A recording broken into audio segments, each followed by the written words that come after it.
Hi again everybody, welcome to my latest video. Well, in this one I'm going to take a look at a security camera. This bullet camera, 5 megapixels from VIKYLIN. Now I'm going to do a little opening and see what comes in the box.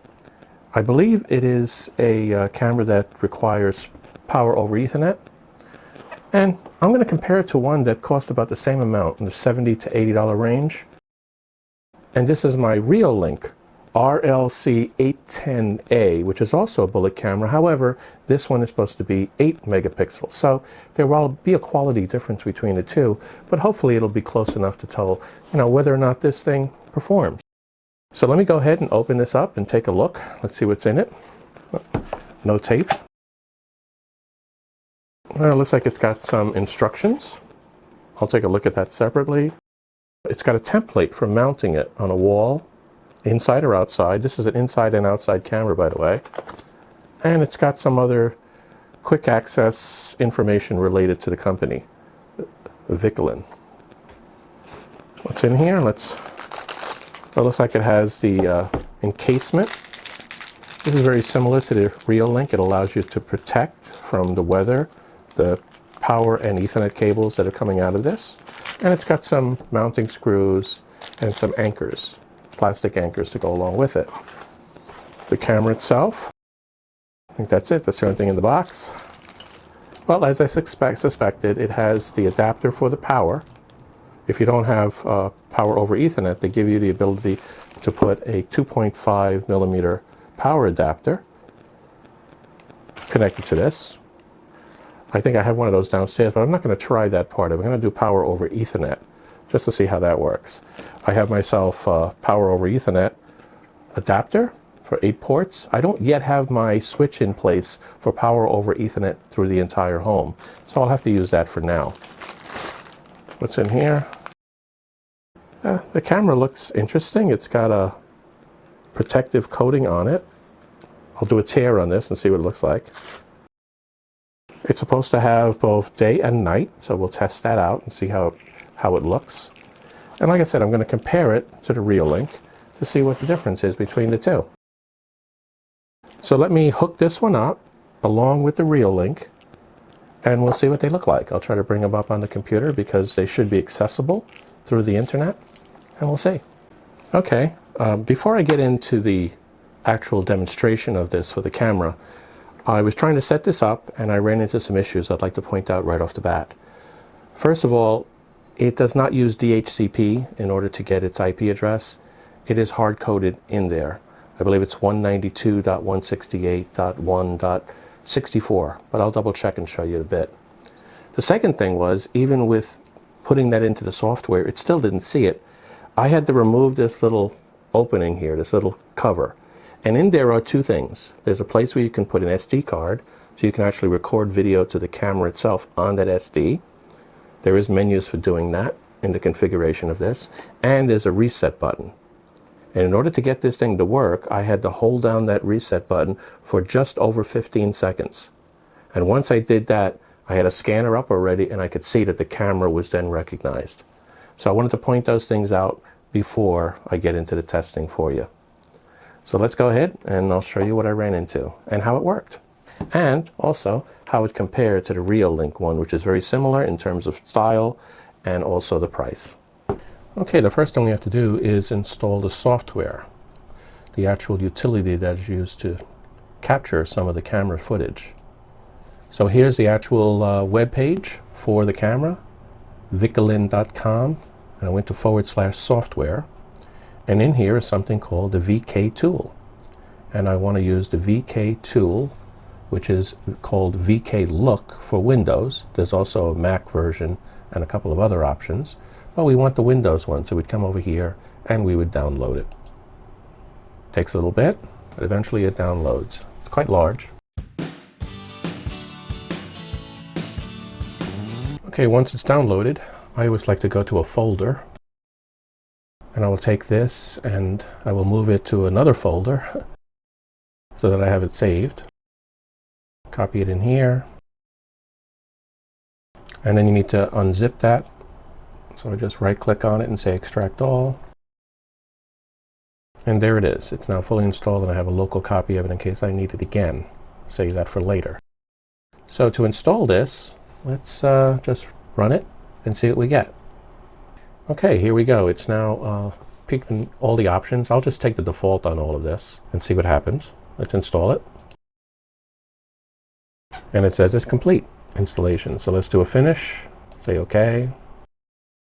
And now if you notice all the way on the left-hand side, we have something called VIKYLINK. So let's go ahead and run that. See what we get. It sees, do we want to enable upgrades? I say enable it. And now we have to create an account for this program and the camera itself. So I will use a standard one I use for devices in terms of account name and passwords. And now I'm going to log in. It opens up with this thing if you wanted to go into the access control wizards or the time and attendance wizards. We don't want to do that, so I'll just say OK to this prompt. I don't want to back it up now, so I'll lock that out. Now the first place you're going to have to do, let's see when we go into the main view, it does not see a camera. We have to add a device. So let's go back to the main part here, which is done with this icon, and we'll pick all the way to the right, device management.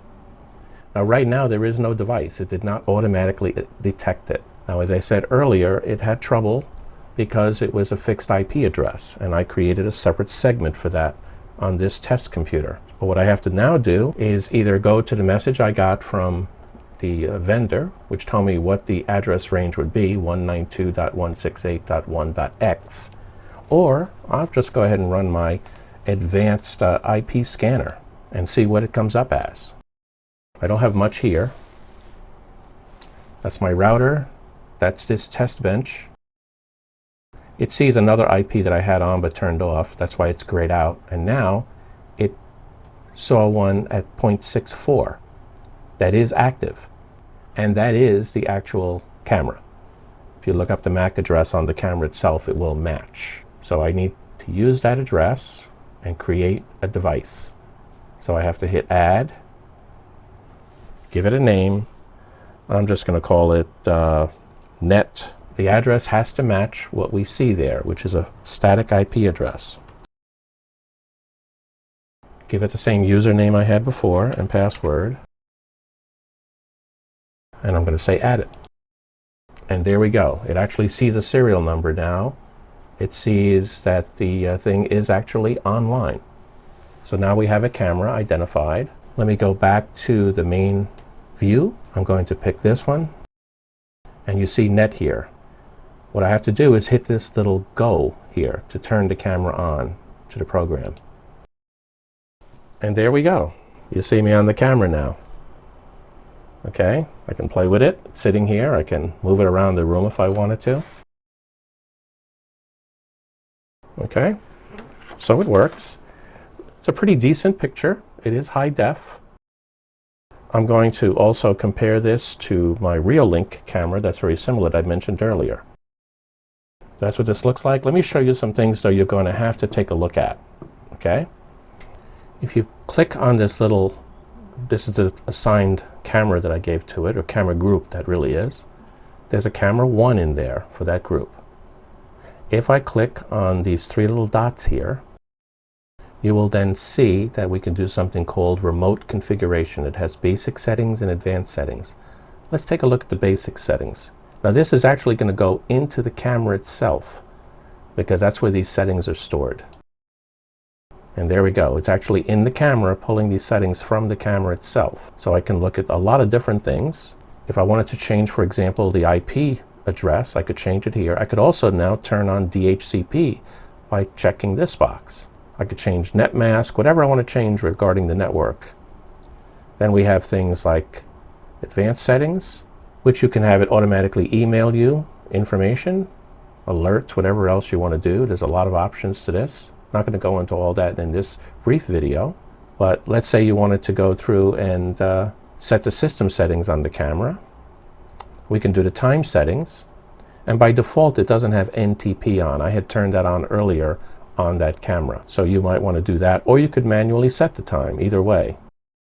And there are many different options here. I'll leave it up to you to do a a view through some of the options that it has, different types of configurations and everything else. And whenever you make a change, just hit the save button.